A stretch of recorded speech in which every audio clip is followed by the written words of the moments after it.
Dari 15 titik ini kita juga mendetek masih ada tanda-tanda kehidupan dari beberapa titik.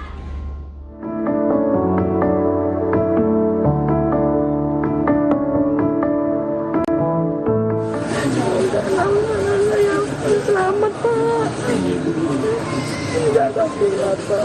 Tetap optimis selamat Bu ya. Iya Pak.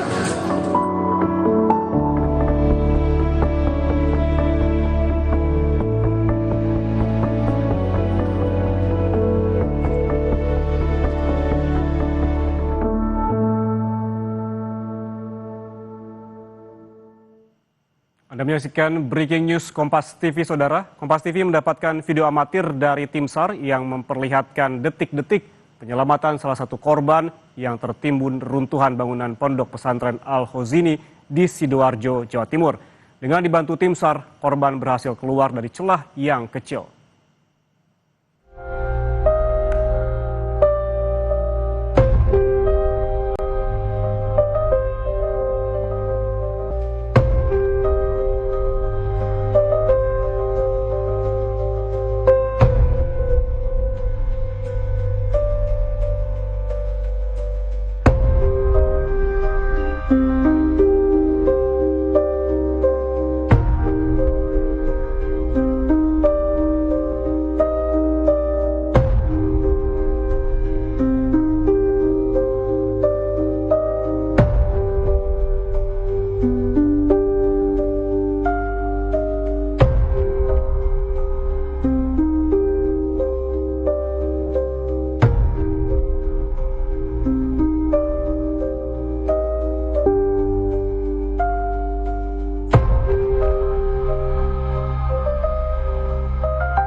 Sementara itu, Saudara, Kepala BNPB Letjen Suharyanto ini meninjau langsung TKP ambruknya musola Pondok Pesantren Al-Khozini di Sidoarjo. Tim penyelamat fokus pada upaya evakuasi korban yang masih tertimbun. Sekitar pukul 9 pagi, Kepala BNPB Letjen Suharyanto meninjau langsung TKP Pondok Pesantren Al-Khozini yang ambruk. Tim SAR dan BNPB fokus pada upaya evakuasi pada hari ini. Akses utama menuju TKP pun dijaga dengan ketat.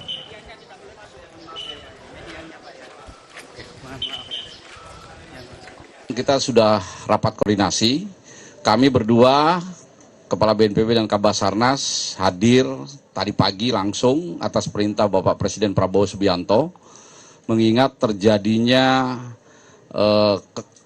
kecelakaan, bahkan mungkin bisa disebut bencana ya, yang menimpa pondok pesantren ini akibat struktur bangunan yang roboh ya. Ada 3 yang dilaporkan per hari ini yang meninggal dunia sudah teridentifikasi, tetapi masih ada beberapa, bahkan mungkin data sementara ada puluhan masyarakat yang masih terjebak di reruntuhan.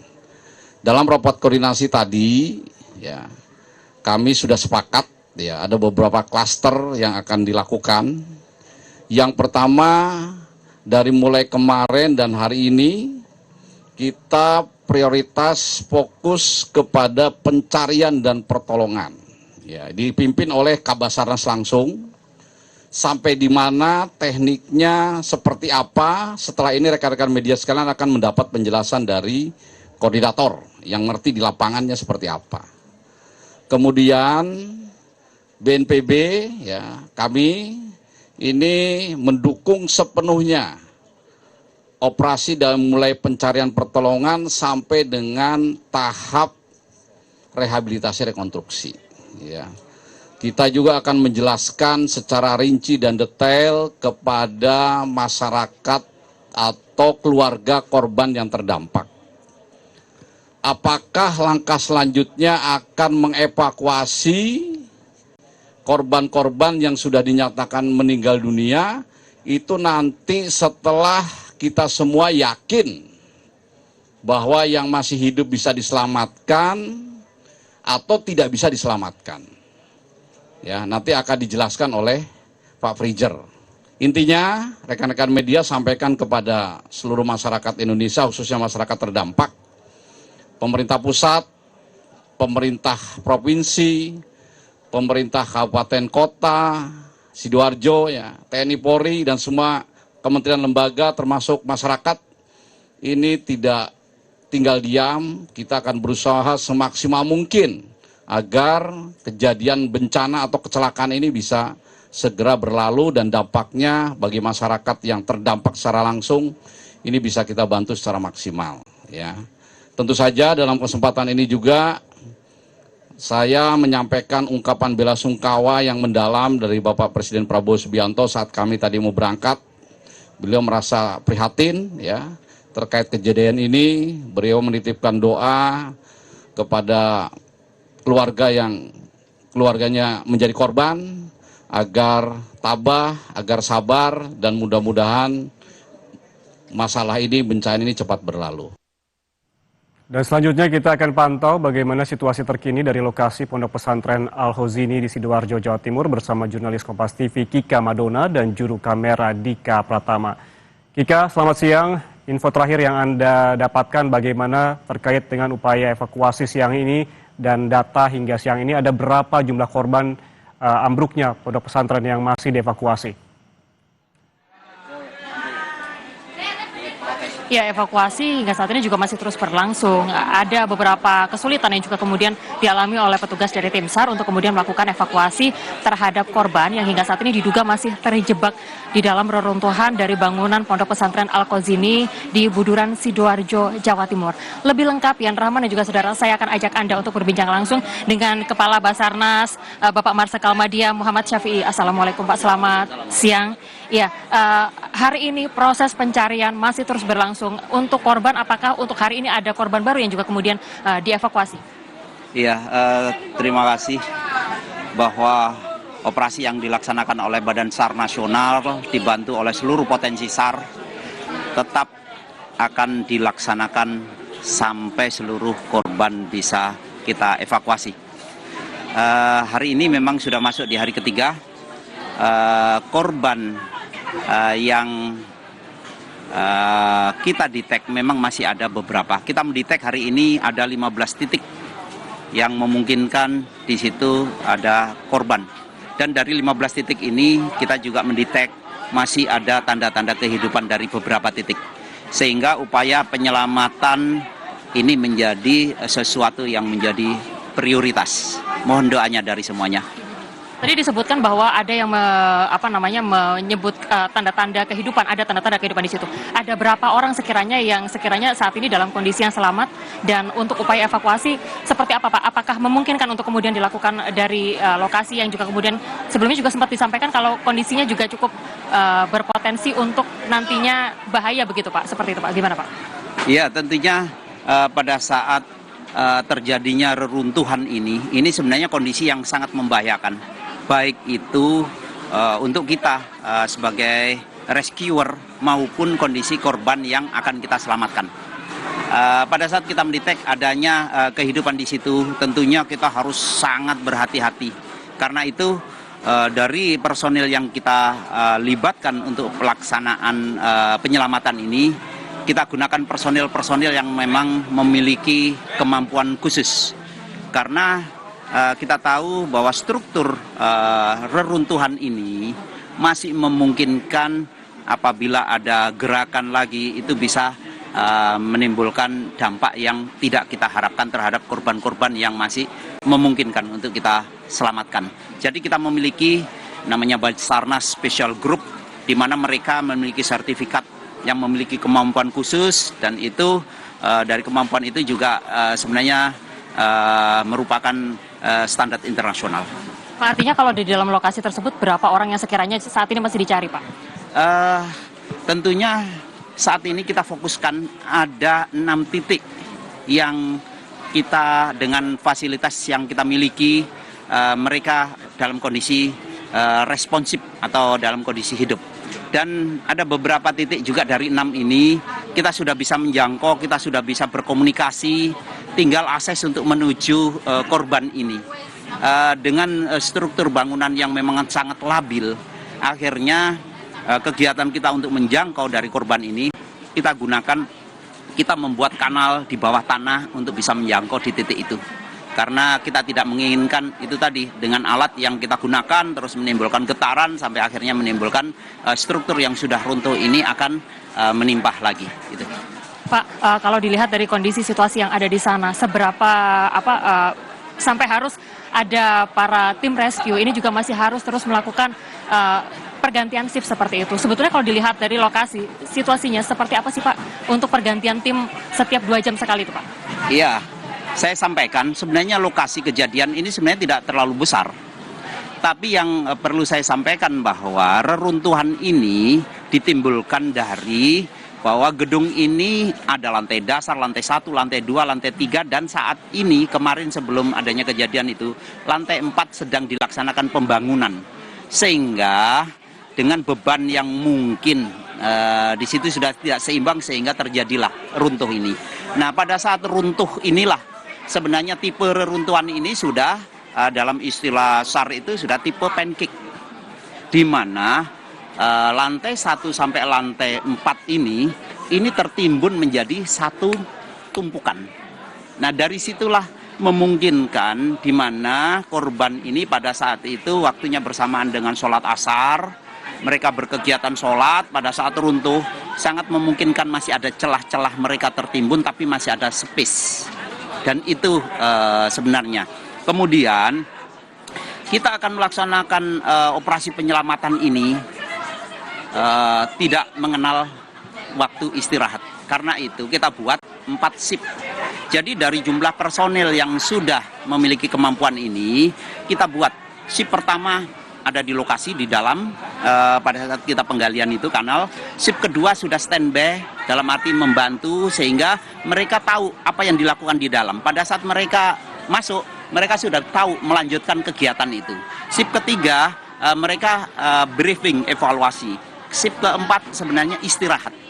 Jadi di situ, jadi kita sampaikan pada saat ada tanda-tanda kehidupan, Badan SAR Nasional melaksanakan operasi tidak mengenal istirahat.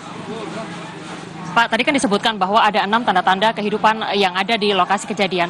Target untuk penyelamatan dari 6 yang saat ini terdeteksi bahwa sedang ada tanda-tanda kehidupan bagaimana Pak? Berapa lama Pak? Saya pernah sampaikan bahwa visi Badan SAR Nasional 1 jiwa 1 rasa. Apa yang dirasakan korban itulah yang kita rasakan sebagai rescuer. Tentunya korban pasti berharap ingin segera ditemukan, ingin segera ditolong, dan itulah semangat kita. Jadi kita ingin secepat mungkin bisa menjangkau. Awalnya andai saja kanal yang kita buat ini dalam kondisi normal, kita mentargetkan itu sebenarnya aslinya dalam kurun waktu 4-7 jam itu nyampe. Tapi ternyata konstruksi dari tanah yang kita bikin galian ini ternyata juga bekas timbunan material, sehingga pada saat kita membuat memungkinkan ada longsoran-longsoran. Dan kita nggak bisa membuat lebih lebar lagi karena takutnya merubah struktur dari bangunan. Begitu juga pada saat kita ketemu kolom, ketemu konstruksi beton-beton lagi, di situ kita harus berhati-hati. Sehingga untuk menjangkau ke sana kadang-kadang ditentukan oleh tantangan atau hambatan yang ada di perjalanan itu. Jadi secepat mungkin kita akan berusaha untuk menyelamatkan, mungkin gitu. Kemarin kan kemarin malam ini sempat terjadi gempa, aktivitas kegempaan yang memang pusatnya tidak masih di Jawa Timur seperti itu. Ini apakah juga kemudian mengubah TKP yang ada di situ dan juga membuat akhirnya tingkat kesulitan bertambah, Pak? Iya, kita kemarin juga dikejutkan juga dengan adanya gempa dengan skala lebih dari 6 skala Richter. Dan tentunya ini ternyata berdampak. Walaupun kita tidak terlalu merasakan karena posisi gempa tidak di seputaran sini, ternyata merubah struktur. Yang tadinya borders itu ada di ketinggian misalkan 50 cm, itu bisa turun di 10 cm. Dan ini sangat yang kita takutkan berpengaruh kepada himpitan terhadap korban. Jadi kita mengukurkan, kita sudah memasang detektor untuk perubahan struktur dari bangunan itu.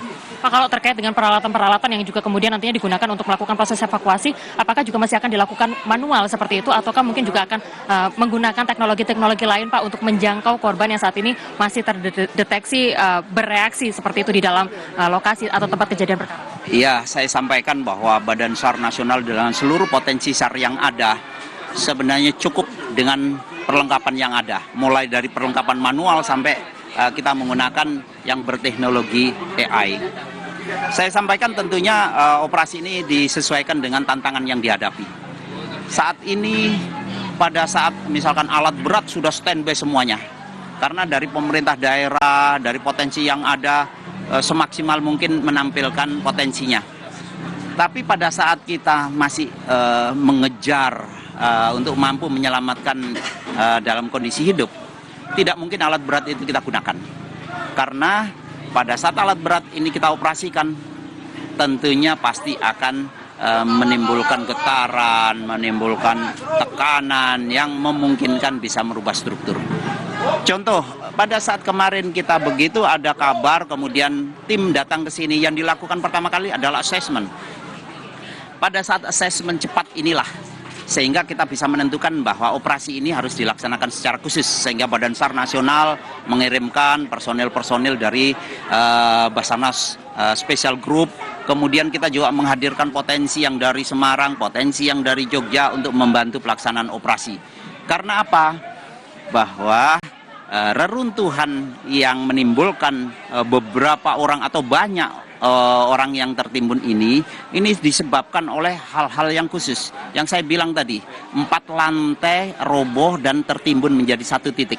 Sehingga harus ada peralatan-peralatan khusus, artinya peralatan ekstritasi yang kita gunakan. Jadi mulai dari yang ringan sampai nanti yang berat. Kita melaksanakan hati-hati sekali kalau perlu manual, itu karena kehati-hatian kita untuk mampu menyelamatkan. Saat ini alhamdulillah kita sudah bisa menyentuh kepada korban dari akses kanal yang kita buat.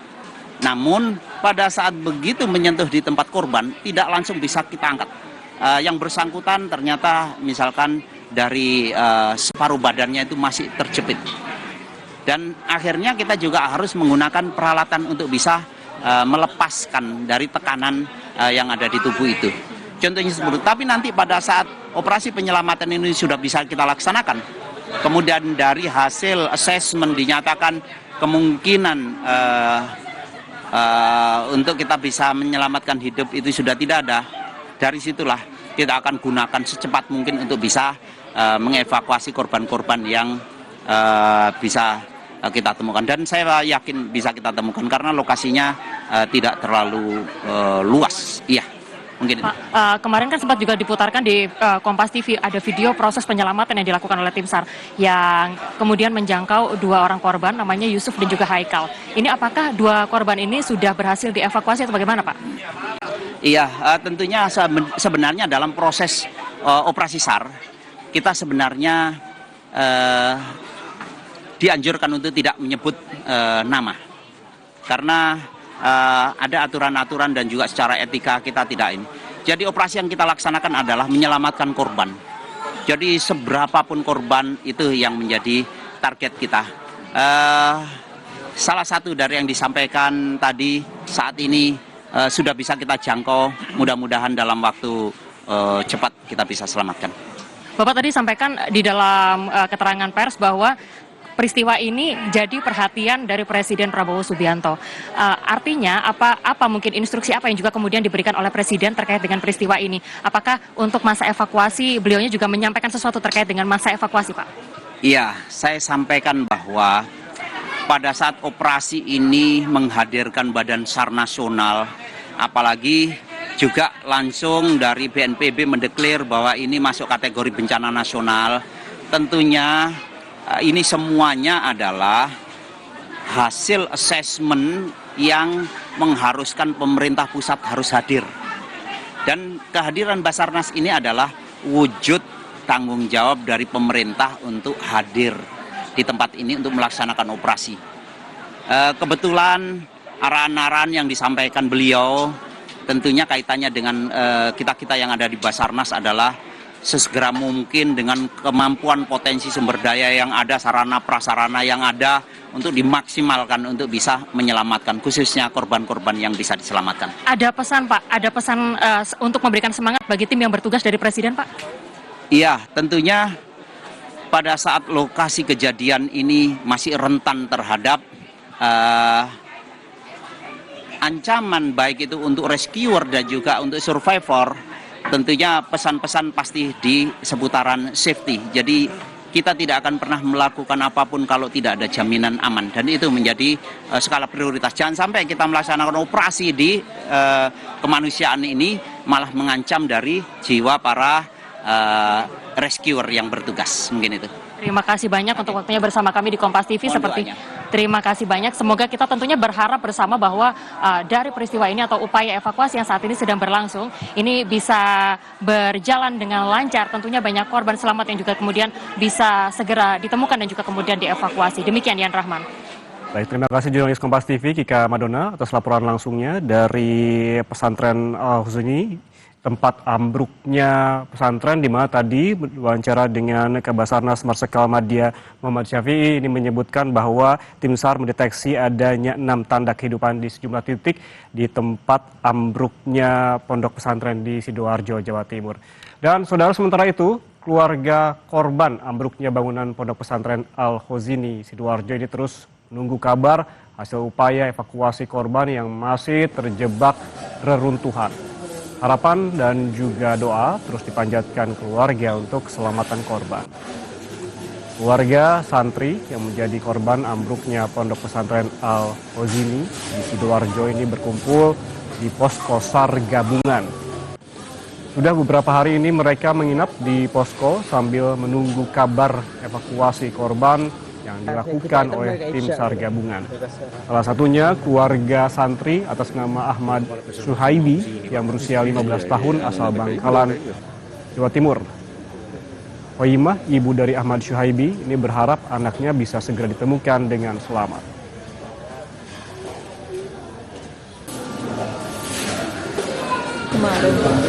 Dari kemarin Bu ya. Terus ini nunggu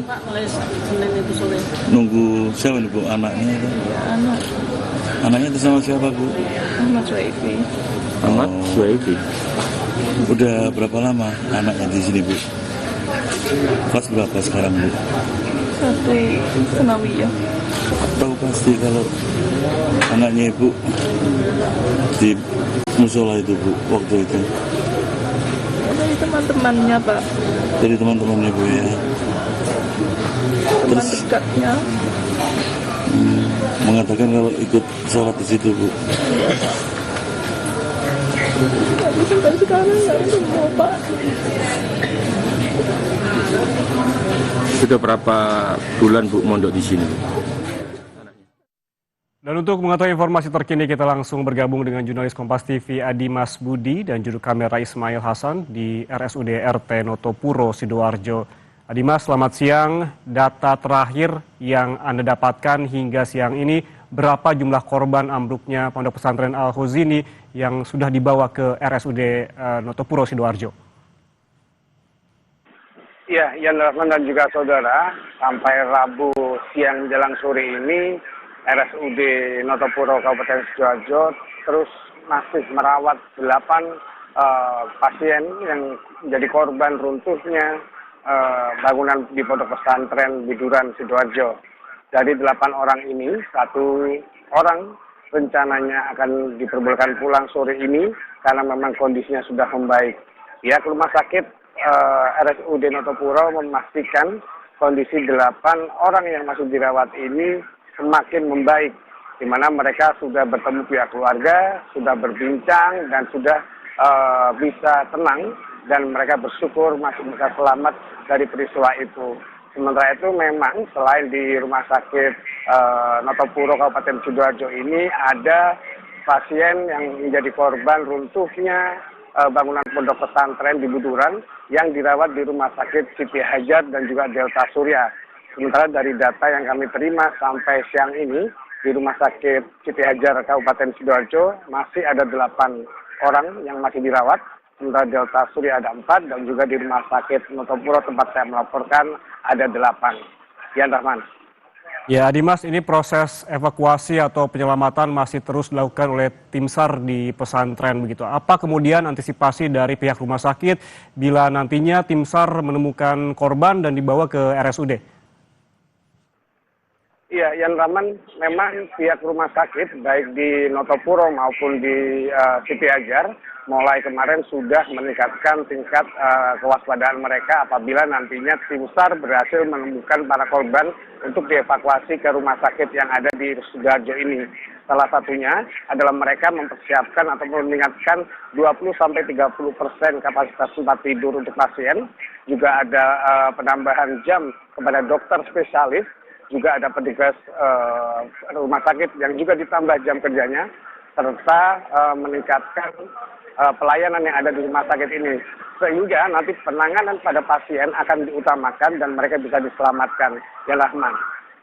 Ya, lalu kemudian bagaimana dengan 8 korban yang hingga saat ini masih dirawat di RSUD Notopuro? Anda sebutkan tadi kondisinya sudah mulai membaik. Apakah para korban ini ditempatkan di ruangan khusus dan juga bagaimana penanganannya?